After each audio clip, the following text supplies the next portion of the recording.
Israel karena merasa ditinggalkan Allah. Jadi memang Nabi Yesaya pada ayatnya yang ke-27 ini langsung memarahi bangsa Israel karena keputusasaan mereka, bahkan menuduh Allah meninggalkan mereka. Ayat 28 hingga 31, Nabi Yesaya menyampaikan sebuah berita penguatan bahwa Allah tidak pernah menjadi lelah. Dia adalah sumber kekuatan yang membaharui kekuatan bagi mereka yang memperhatikan kehendak Allah dan percaya secara mendalam bahwa Allah mereka adalah Allah yang Maha Tinggi. Jemaat yang dikasihi Tuhan, nubuat Nabi Yesaya hendak meneguhkan kembali kepercayaan umat Israel kepada Allah yang Maha Kuasa di tengah kondisi yang sedang mereka alami, bahwa sesungguhnya Allah tidak pernah meninggalkan mereka. Janji pembaruan dan kelepasan akan dilakukan Allah tatkala umat mau mengimani kuasa-Nya dan tetap setia dalam ketaatan kepada-Nya. Bapak Ibu sidang jemaat Tuhan yang terkasih,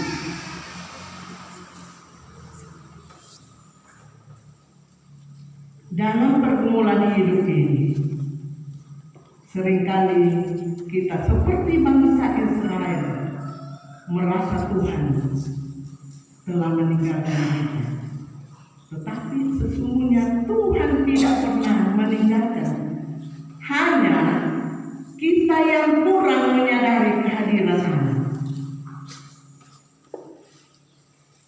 Tapi sebenarnya Allah terus ada mengawali setiap langkah kehidupan kita.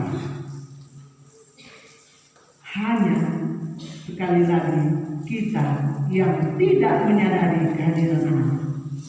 Mungkin kita bernama kata Hindu. Cerita di Alkitab, Tuhan menyembuhkan 10 orang kusta. Mereka semua disembuhkan oleh Tuhan dengan cara yang ajaib. Jadi Tuhan tidak katakan ondal ning pil titilin atau parako, tetapi Dia hanya katakan, pergilah, perlihatkanlah dirimu kepada imam. 10 orang semua sembuh. Berapa orang kembali berterima kasih kepada Tuhan? Berapa?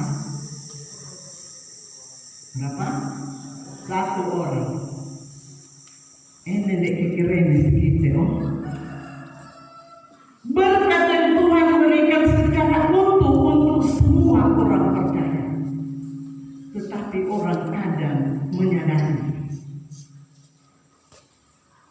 Kalau dia sadar, berarti dia datang berterima kasih kepada Tuhan.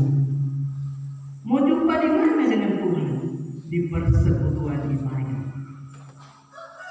di kelompok, di gereja. Ada juga keluarga-keluarga, mungkin ada saat teduh yang dilakukan oleh keluarga masing-masing. Mungkin ada ambil waktu subuh ataupun sebelum tidur ada doa keluarga. Di situ juga kita berjumpa dengan Tuhan, menyampaikan terima kasih atas perlindungan sepanjang hari. Misalnya kalau doa itu malam. Jadi seperti itulah contoh yang nyata. 10 orang disembuhkan, hanya 1 menyadari pertolongan Tuhan ada dalam kesembuhannya itu. Kelompok 1, 2, 3, 4 semua Tuhan kasih berkat. tapi ada yang kurang menyadari. Sehingga tahu memang tahu memamisa, ya, ampungan yang dia kurang badan dia toh, tapi hari Minggu kalau kita tukar lagu atau bermain dorman, doni, dego, tidak ada di Limbung atau ada? Kalau ada di kelompok berapa? Apa toh? Jadi 1, 2, 3, 4 pakai ini. Ya. Ibu Prokanto ada? Ada. Pakai baju apa Bapak Norde? Ya, jangan sebut. Itu contoh saja.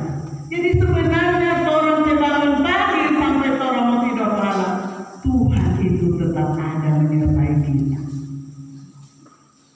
Lalu timbul pertanyaan, kalau Tuhan ada, mengapa saya punya pergumulan ini? Udah maka bela akhirkan ini mensuruh mau biar penjara.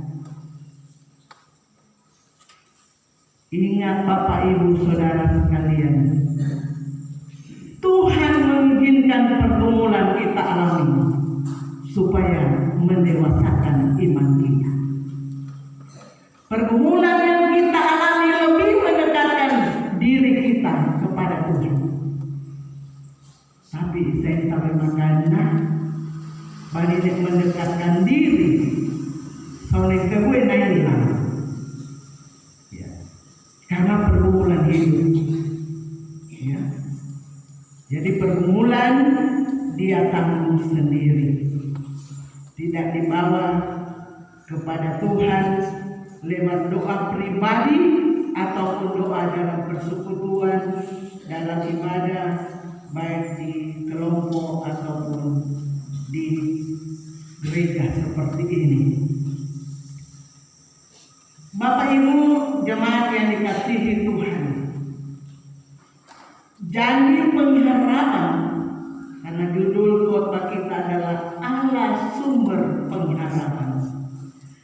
Janji pengharapan ini juga menjadi bagian dialamatkan bagi orang percaya sampai saat ini, termasuk saya, Bapak Ibu, Saudara sekalian, anak-anak, remaja, pemuda. Di tengah kondisi hidup seakan terpenjara, tidak dapat dipungkiri terkadang ada saat kita berhadapan dengan tantangan, bahkan harus menanggung beban pergumulan yang teramat berat. Perasaan kecewa, merasa putus asa, dan seakan tak mampu lagi menjalani hidup ini.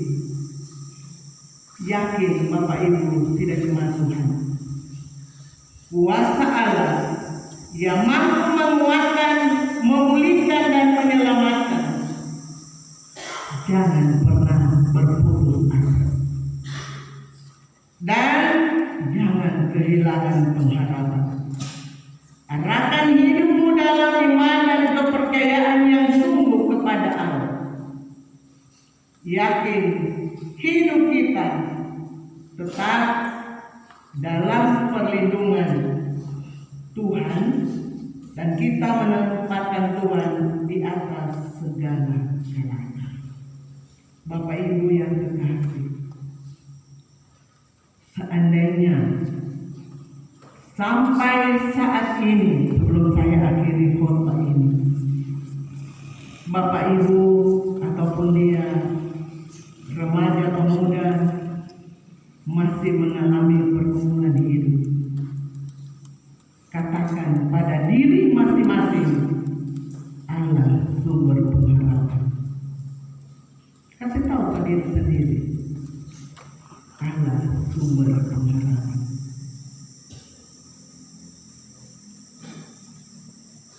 Kalau tidak keberanian, mari di saat ini kita membawa pergumulan kehidupan kita yang berbeda. Berbeda, tidak semua bergumul tentang sakit penyakit.